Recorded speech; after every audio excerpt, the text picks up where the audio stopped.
Don't mistake this hadith to mean that the Prophet, peace be upon him, is saying women are evil. No, they're not. Women are a blessing. Women, Allah created the rahim, the womb inside of them.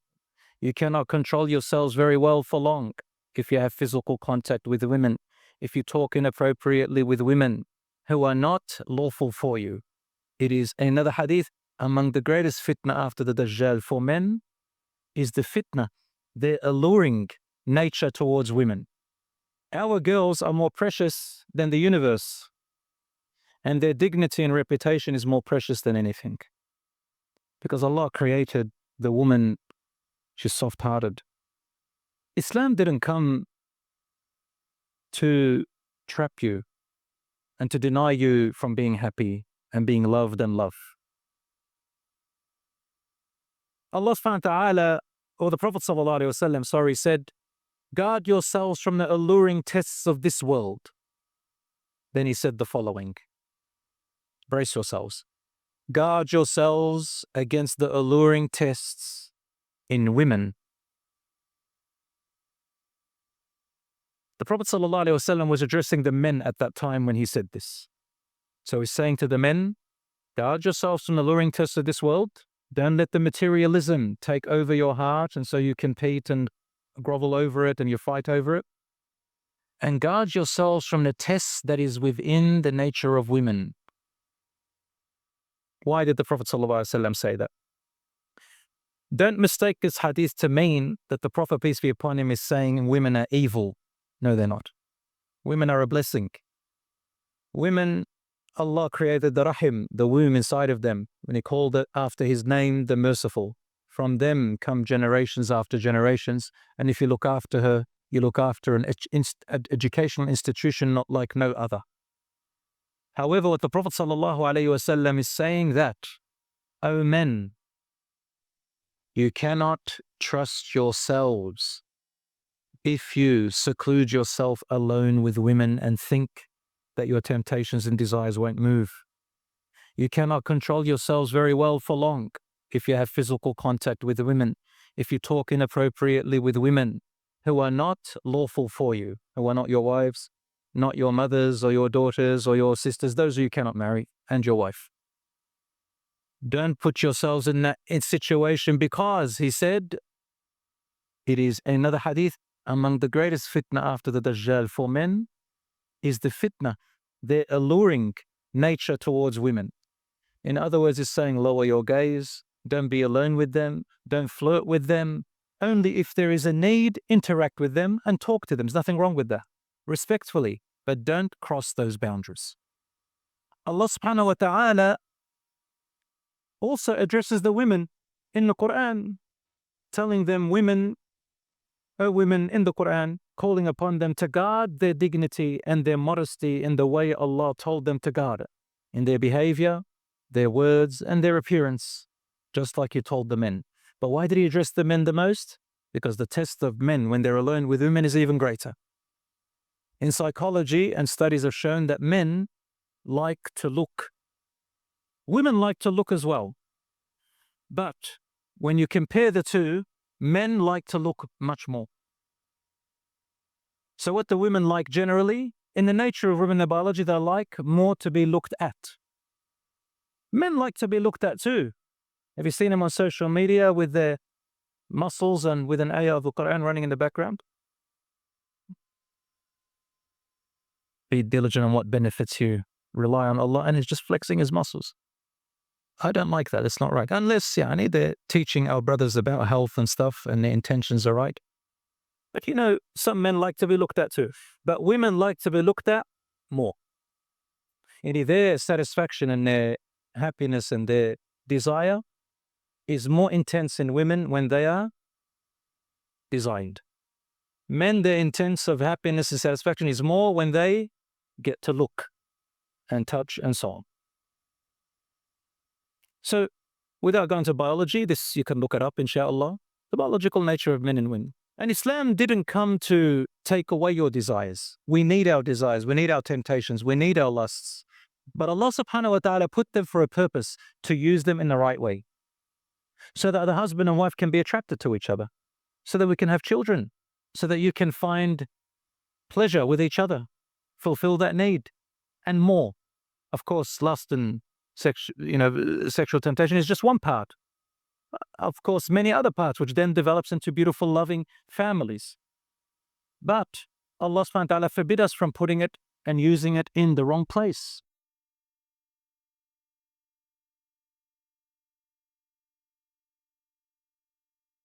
My brothers and sisters, Islam didn't come to trap you and to deny you from being happy and being loved and loved. But it came to guide you so that it can guard you and so that you can thrive and build yourselves and marry. And Allah subhanahu wa ta'ala gave us a road and a guide to how we can fulfill that side of our desires. And He told the parents to make it easy, not difficult, on their children once they become able and ready to look for a wife or to accept proposals from a husband and get married. And He told the youngsters to guard themselves as much as they can, to repent to Allah, and to stay away from the environments and places that make them fall. And when they're ready for marriage, Allah encouraged us to get married. In fact, encouraged us so much that in the Quran, Allah subhanahu wa ta'ala says, help your youngsters to get married, support them. And if they are poor financially, Allah will increase them from His bounty. The Prophet, peace be upon him, said, Ya ma'ashar al-shabab, O young men, man istata'a minkum al-ba'ata falyatazawwaj. Whoever of you can afford to get married emotionally, psychologically, financially. Finance is to us at least minimal, or if you have the support of parents, that's okay, you can start off that. But able to afford it, meaning able to get married and take responsibility. فَلْيَتَزَوَّجْ. Get married as soon as you can. فَإِنَّهُ أَغَضُّ لِلْبَصَرِ وَأَحْصَنُ لِلْفَرْجِ. It helps you to lower your gaze or guard your sight, and helps you to guard your chastity. But the way to it, brothers and sisters, has to be done right. In a way where you're guarding that sister and you guard yourself, and the sister guards herself and she guards her dignity and you guard your dignity. So when you approach to get married, first of all, in Islam, you are guided to get the permission first in order to talk, to discuss for the purpose of marriage. Who do you get that permission from? You get that permission from the father. If the girl has a father and you know about her, or someone told you about her, or somebody recommended her, or you even know her from school or a family or anywhere, ask about who her family is. Go get permission from her father. Number two, if she doesn't have a wali or a father, or maybe they're non-Muslim, still connect with her father and family, but use a means to get permission from her, such as to say, I am interested to get to know you for potential marriage. Who can I contact? Who can I talk to so that we can facilitate this in the right way? Or in any other way that you feel comfortable to say it. Don't freak the sister out if you come and say, I'm here to get married if you are available. Who is your father? Now, I want his number. No, you don't talk like that, obviously. Sorry, I caught on the accent. I'm Lebanese, just I hear it a lot from there. So the idea is permission. Some people, they might have spoken to a potential spouse at university or maybe even online. I'm not promoting online stuff because it can really go bad. And there's a lot hidden online and there's a lot of deception. But let's say somehow you managed in some way or another, in a halal way, you got to know someone. You spoke to them once or twice, don't delay it. If you are ready for marriage, take it to the next step. Find out how you can get to the family and get to know each other within a family supervision environment. Why? Because if you are serious about marriage, then you are looking for a husband who is going to be a man who is going to be a responsible husband, a committed husband, a good father, a family man, a respectable man. How will you know that? When he does this. You're looking for a woman who is going to be a mother, a wife, a respectable committed mother and wife who is loving, caring, then you got to do it this way. And once you go to the family, normally the process is you get engaged. Now, some people don't know what the word engaged means. In Islam, it means a promise for marriage, meaning I'm here so we can get to know each other with your permission, family, with your supervision, and with your guide in a respectful way to see if we're compatible. You ask the questions, you discuss, you stay a while, and then once you make the decision you're happy with each other, you can do something called the nikah contract. What I'm saying here, brothers and sisters, is that Islam gave us another avenue which protects you. Now, during that engagement period, nobody owes anyone anything. There are no strings attached. Meaning you can pick up the phone as a fiancé and say, I'm no longer interested, and you just walk away. You don't owe anyone anything. She can pick up and say, I'm no longer interested, and walk away. Okay, if that can happen, isn't it important to guard each other's reputations, to protect each other's dignity? So Islam came in and said, well, if you're just going to sit there talking, and then you go to your parents, what do you think is going to develop from that talk? I have many stories. I don't want to say them in case we expose certain people. I don't want to do that. We all fall into mistakes. But you know, when you just sit there talking in secret, the emotions start to develop, and then the attachment starts to develop. And then you start getting frustrated because now you want to get closer. You start getting physical closeness. And what happens after physical closeness? And then the emotional attachment. And then in the end, when it comes down to seriousness, guess what?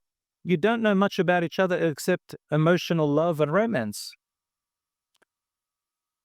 Get it into the family quickly so that you can put the horse before the cart.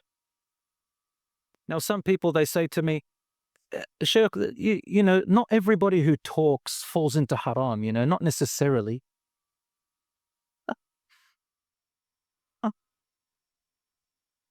I think the best answer I can give to that is this. Those who know won't say, and those who say don't know. I took that line from Malcolm X, by the way. Those who know don't say, and those who say don't know. Yes, not every single person is going to fall into haram, but guess what? The majority are, if you keep it long enough. Some people will come up and say, what's wrong with a bit of hanky-panky? Just go and pray and repent. Halas, Allah forgives everything. Oh, really? You want to do hanky-panky? And then you start crying later on. Some people might say, it's love. Just love each other. Why can't we get to explore? Habibi, in Islam, we don't have try before you buy. We don't have this. No. Our girls and our boys, especially our girls, are more precious than your mind can imagine. They're precious in every way, shape, or form. You know, when you go to get a Bugatti, they don't just sell it to anyone. You can't just test drive it, right? It's only specific people who have to prove worthy of it. And I've only got a few of them that give it, all right? Our girls are more precious than the universe. And their dignity and reputation is more precious than anything. Because Allah created the woman, she's soft-hearted. Allah created a woman, as the Prophet ﷺ described them, mahlam bil qawarir, take it easy on the precious vases, the precious pearls, in other words.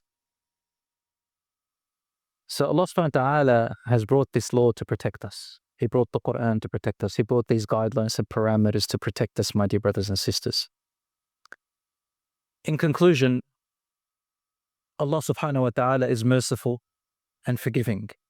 If anybody has fallen prey and enslaved to their desires and temptations, Allah subhanahu wa ta'ala says, Tubu ilallah. Come back to Allah. Repent to Allah. He is the one who will never judge you about your past when you come back to Him. Fix what you have done wrong and move forward, inshaAllah. Yes, there may be damage done, but talk to somebody who can help you, inshaAllah, and move forward. Youngsters come to me all the time and we work together on it. But as the doctors say, prevention is better than cure. So let us try our best not to fall where we need to compromise and tell people, repent to Allah, my brothers and sisters, no matter what has happened, and never feel that you are doomed, everything can be forgiven and everything can be fixed and renewed, insha'Allah. May Allah subhanahu wa ta'ala forgive us, grant us protection in our dignity, our honor, and in our deen. And may Allah subhanahu wa ta'ala make Jannah our end abode. هذا وصلى الله على نبينا محمد والحمد لله رب العالمين.